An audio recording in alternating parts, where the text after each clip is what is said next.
पीछा पड़ल छियै दरभंगा पुलिस। अभी हमरे के चर्चा चलै चारों दिस, पीछा पड़ल छियै दरभंगा पुलिस।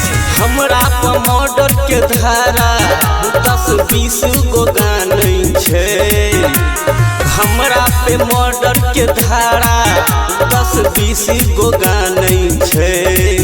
दरभंगा जिला के छौरा रंगदरिये से जानै छै। मधुबनी जिला के छौरा रंगदरिये से जानै छै।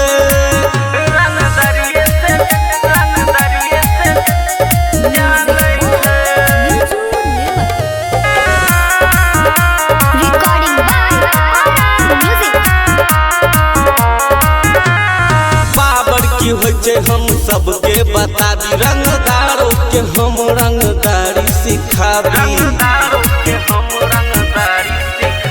ये पावर की होइ छै हम सबके बताबू रंगदारों के हम रंगदारी सिखाबी। हमरे बड़का बड़का बाहुबलियो मानै छै। दरभंगा जिला के छौरा रंगदरिये से जानै छै।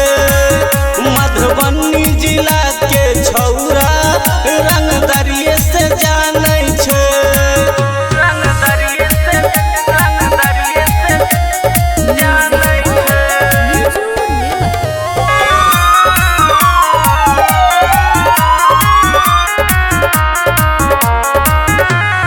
छियै बिहारी रंगदारी छै खून में, लॉली है पंगा तू मई चाहे जून में।